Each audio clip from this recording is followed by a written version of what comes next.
My journey started about 18 years ago as a classroom teacher in Washington, D.C. It was actually in one of the poorest and most violent neighborhoods in the District of Columbia.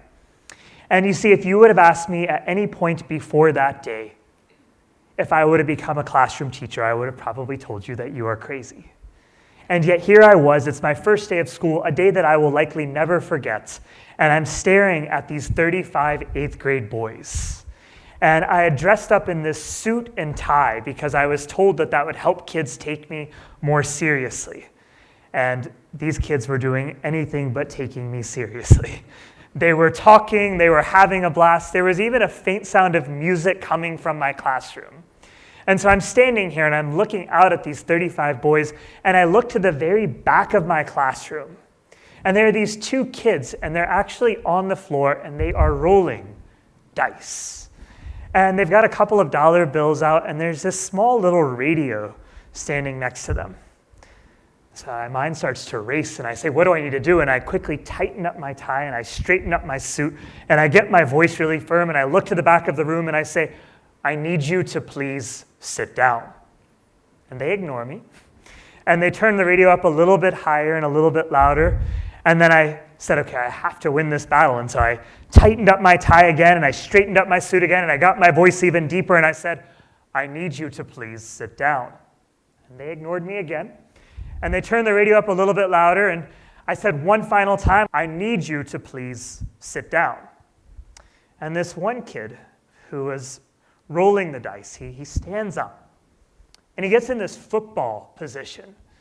And he looks at me, and he's about 6'4", and in case you're wondering, I'm about 5'9". And he looks at me, and he says, what did you just say to me? And he comes charging at me.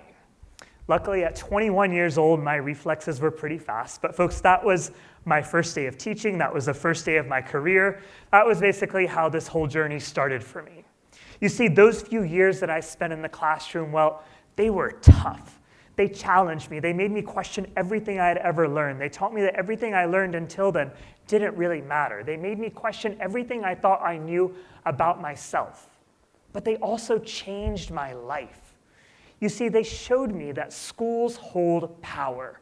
Schools have the power to be able to transform lives. But they also taught me that we as adults, we often end up wasting that power.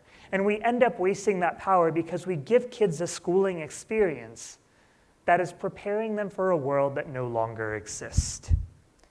Well, shortly after those few years, I ended up jumping on a plane. I actually flew to India.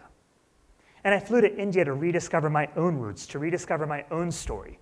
I also flew to India, you see, to discover the hope and the wonder that make up the very fabric of this country. And in the process, I discovered something that was inexorably tougher than anything I had ever seen before.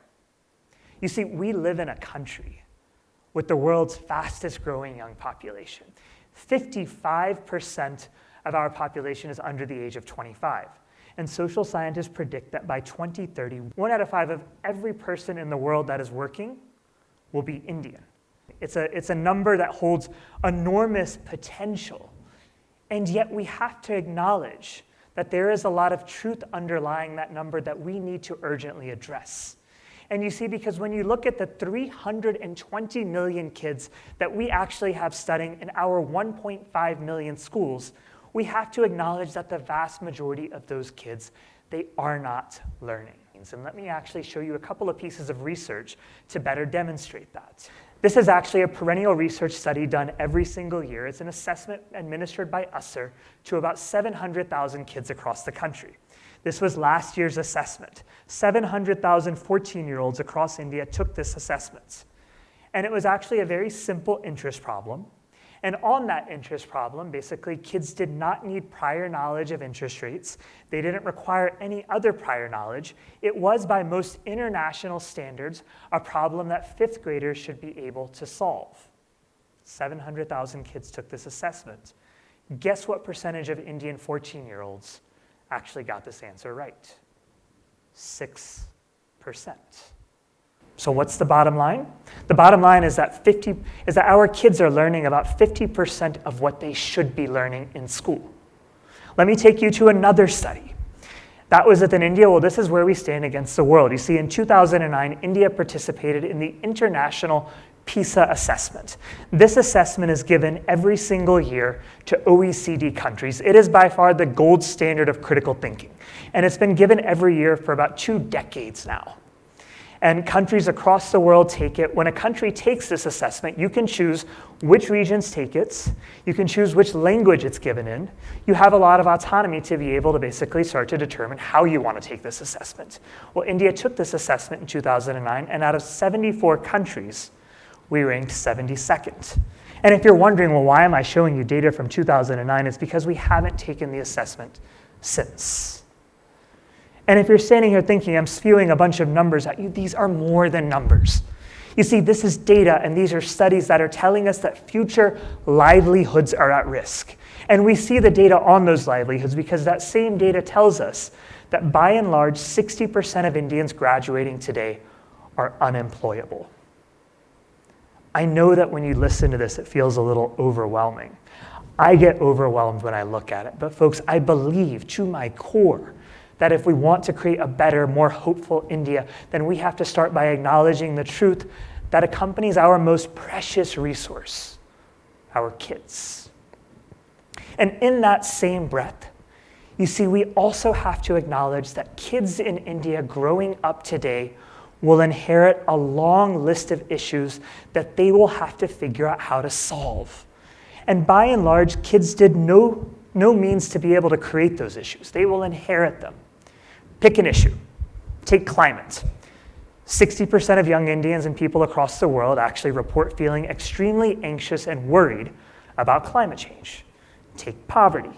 60% of Indians still today in 2025 live below the international standard of poverty. Take AI. Social scientists are predicting that artificial intelligence will soon reinvent careers at such a rapid rate that we will have high amounts of unemployment. Take polarization. Again, I know that this is a list that feels overwhelming, but what if we didn't have to look at it that way? And what if we could see our kids as the ones who are most equipped, most capable of being able to solve the most pressing issues of our times? You see, we have to acknowledge that we as adults, these issues will outlive us. I'm 39 years old and I cannot look at you honestly right now and tell you that I think most of these issues will be solved within my lifetime. But I can also tell you that I believe to my very core that if we can solve these issues, it would be the greatest redemption story the world has ever seen. It would rewrite our future in ways that fill it with both hope and with wonder. And I can also tell you that if we believe that, then we must also believe that our kids will have to be the ones to be able to solve them. Our kids can solve our most pressing issues. So what do I think this all means? What does this mean for India? What does it mean for education? What does it mean for kids? Well, I think it means 3 big things. The first, I think it means that the purpose of school has to evolve. We have to acknowledge that school as we know it, it's kind of obsolete. The world has changed. India has changed. The workforce has changed. The economies have changed. Our shared challenges have changed, but unfortunately our schools have kind of stayed the same. It's time for our schools to also change. You see, policymakers across the world and here in India back in the 20th century, they actually designed schools to meet 2 big needs. One, they said schools need to fuel economic development. Made sense for the 20th century. They also said schools need to fuel national citizenship. We need to do a better job of creating national citizens. That was the 20th century world. The implications that followed were logical. They made school compulsory. They designed school to be a uniform experience, that every child got the same experience, and so that they met one big standard. That worked for a 20th century workforce. It also worked for a 20th century world.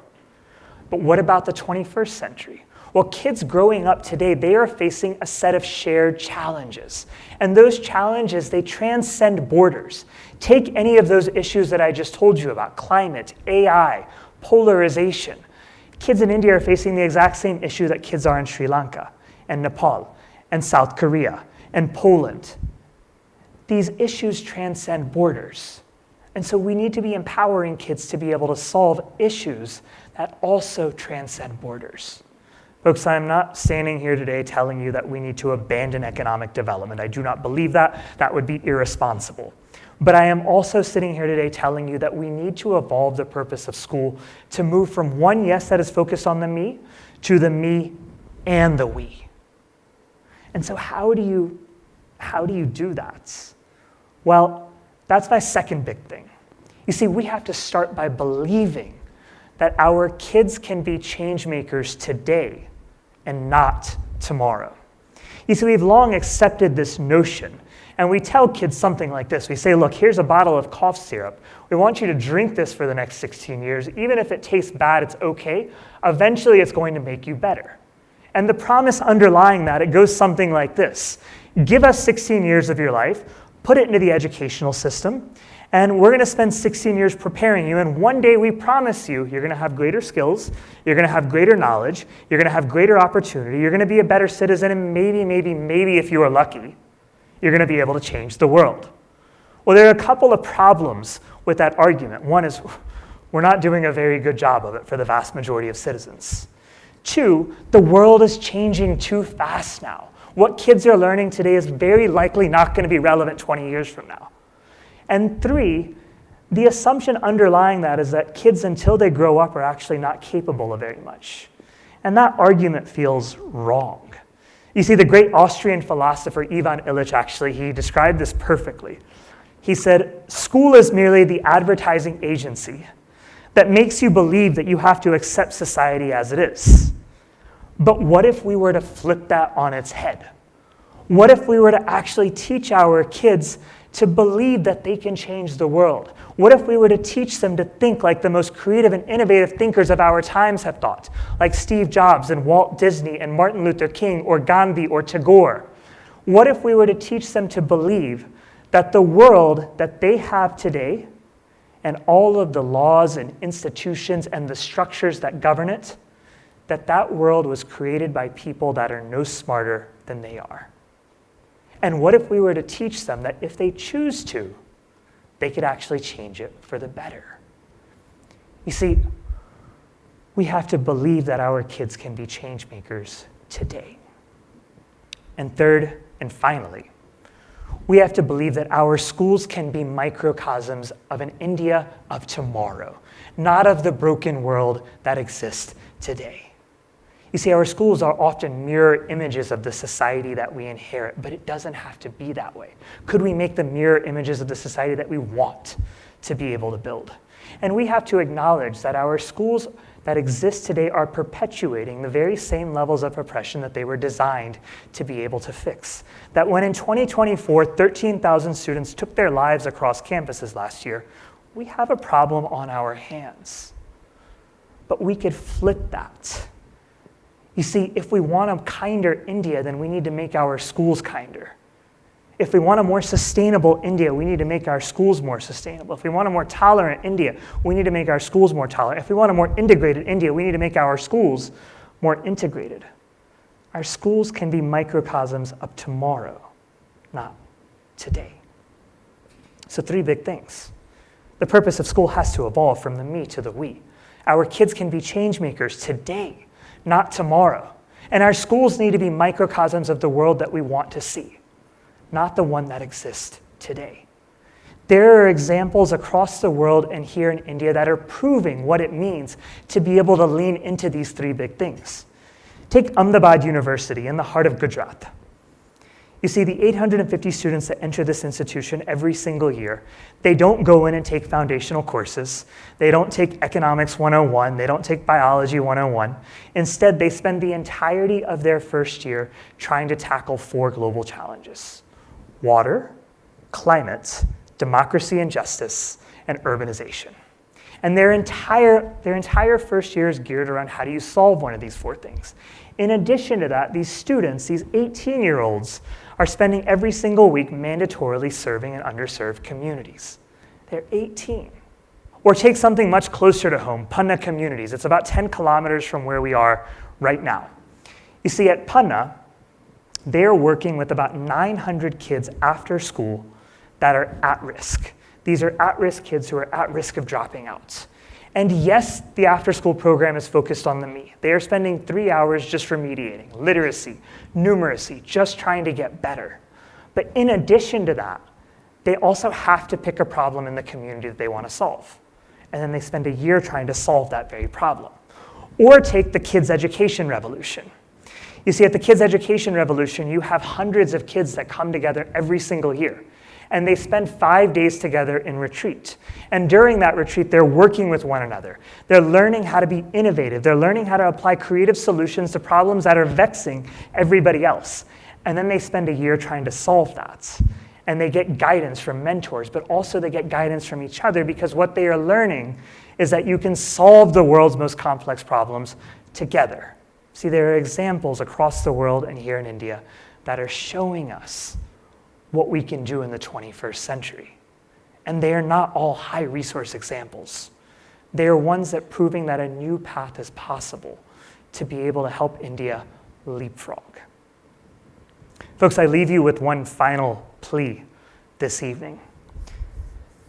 We know that kids are inheriting a long list of issues that they will have to solve. That is no secret. But in the same time, we also know that pessimism, it's in vogue right now. It is, simply put, popular to be pessimistic about the state of the country, the state of the world, and the state of our future. And when you open up the global news, you can't really blame people. It is an act of courage, an act of resilience. It takes enormous perspective just to get through the news. But what if it didn't have to be that way? What if we could see every challenge as an opportunity that is waiting to be solved? What if we could see the children as the authors of that news story? What if we could actually capitalize on this well-talked about demographic dividend and unlock the potential of hundreds of millions of students?